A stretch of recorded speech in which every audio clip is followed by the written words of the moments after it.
When disaster strikes, when crisis impacts a person, family, or community, the emergency services professions are the first to respond, saving lives and easing distress. But who supports the rescuers? That is the mission of the International Critical Incident Stress Foundation, ICISF. Hello, I'm Andy Everly. Welcome to the ICISF Quick Tips Podcast. Quick Tips is a collection of helpful information and quick practical tips designed to help you better navigate the fields of psychological crisis intervention and disaster mental health. So, where to begin? It seems to me that before we jump into the applied action tips, it would be best to provide you with a little background, just so you have a foundation for everything that will follow. The International Critical Incident Stress Foundation, ICISF for short, is a nonprofit educational, consultative, and training organization founded in 1989 by Dr. Jeffrey Mitchell and Dr. George S. Everly Jr. in order to support the psychological well-being of the emergency services and disaster response professions. Over the years, the mission has expanded to include the healthcare, military, education, transportation, business and industry, and all uniformed services professions. The psychological intervention system developed and taught by ICISF is referred to as Critical Incident Stress Management, CISM. I should probably warn you that there are a lot of acronyms in this field. But what is CISM, and where did it come from? To answer that question, who better to ask than Dr. Jeffrey Mitchell? Thank you for taking time from what I know is a busy schedule. No problem. Good to be here. Many would consider you one of the fathers of emergency services, stress, and disaster mental health. In fact, in 1990, you published a groundbreaking book titled Emergency Services Stress. CISM was your brainchild. What is it, and what led you to develop it? We promote a program of interventions called Critical Incident Stress Management.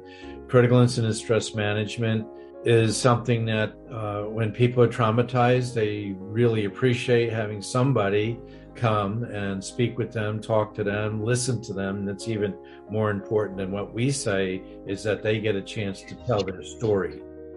The letters CISM, C is for comprehensive, and that's before something occurs, while it's going on, and afterwards as well. So it's not just what we do afterwards, it's what we do before they ever get exposed. We're doing a lot of educational things with them. And then while it's going on, sometimes supervisors need advice and guidance, so we provide that.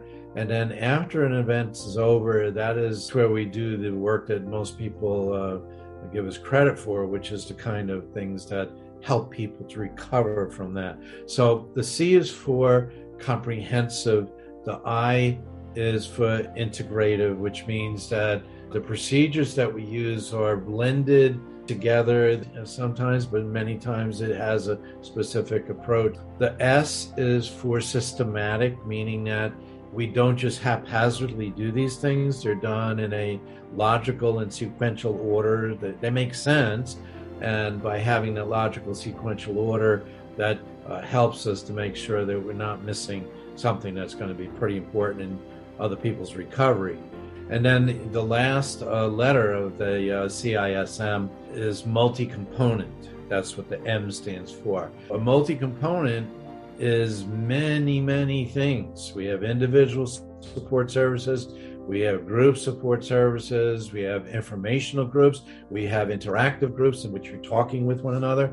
Critical Incident Stress Management has been adopted by many organizations and professions. In fact, the United Nations has endorsed Critical Incident Stress Management for support of its own staff. They're using it almost every day. 2013, they had over 11,000 interventions done using CISM for United Nations personnel worldwide. CISM has clearly had a significant impact. Now, would you mind telling me what prompted the creation of ICISF? The International Critical Incident Stress Foundation is a educational organization, and we provide a great deal of training. We've done trainings in, I believe it's 35 countries now. We're the most well-known educational organization for managing traumatic stress and also for managing general stress and crisis intervention. The International Critical Incident Stress Foundation was founded by Dr. George Everly and myself in 1989 because really there was nobody receiving any kind of support or any kind of services. So, I talked to him about it, and I was concerned about fire rescue and police personnel who I was working with. And then when I talked to him, he said, well, we should put together a foundation to help the people that we want to reach out to. Well, and that's exactly what we did. So that was in 1989. So it's been around for a good while now and continues to reach out. We're training maybe 30,000 people a year. And COVID has caused it to be less of the numbers, but we're still doing quite a bit of training, and we will continue to do that as long as the need is there, which I think will be pretty much forever. For the rest of the story, I wanted to talk to Dr. Mitchell's collaborator, Dr. George S. Everly, Jr. Dr. Everly, Dr. Mitchell mentioned that CISM was an integrated multi-component intervention system. What would you consider the core elements of CISM that should be considered foundational and essential? Well, Dr. Mitchell, I think, has very nicely described critical incident stress management as an integrated, multifaceted continuum of care to the provision of psychological crisis and disaster mental health interventions. CISM is, in effect, a strategic planning and implementation system. It actually guides the tactical integration and implementation of a virtual toolbox of integrated psychological crisis interventions. As for the most commonly used and essential core components of CISM, well, historically they begin with surveillance.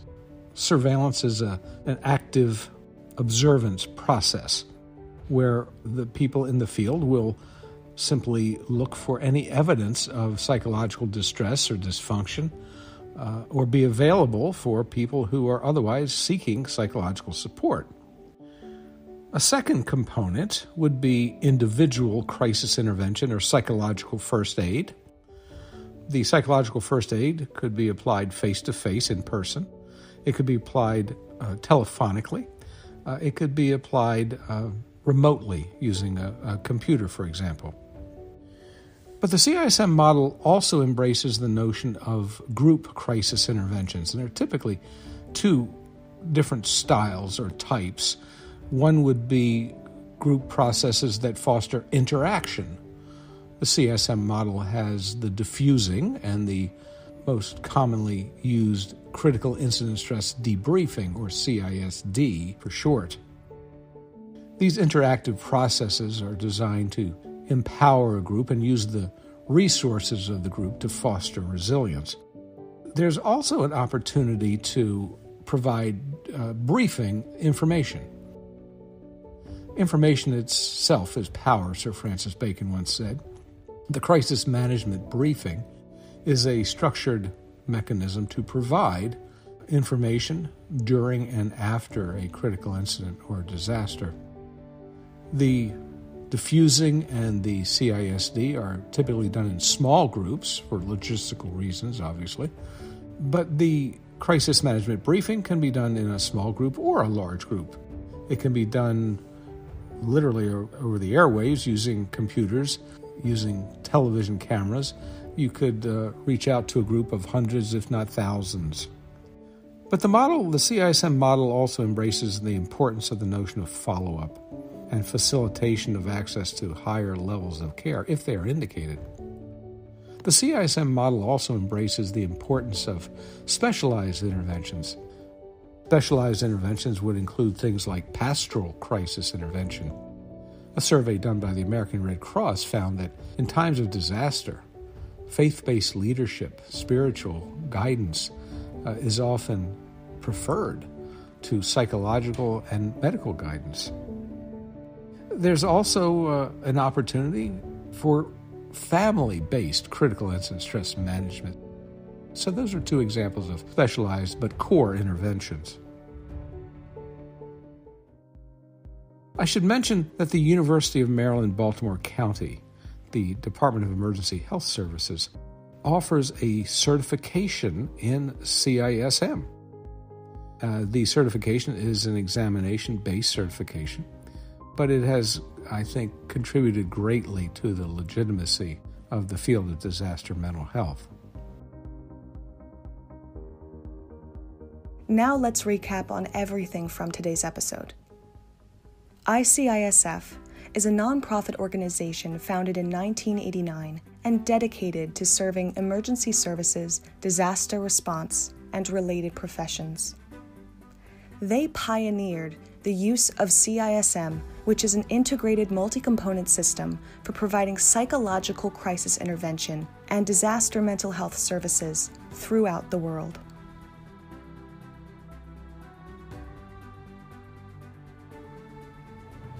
I'm Andy Everly.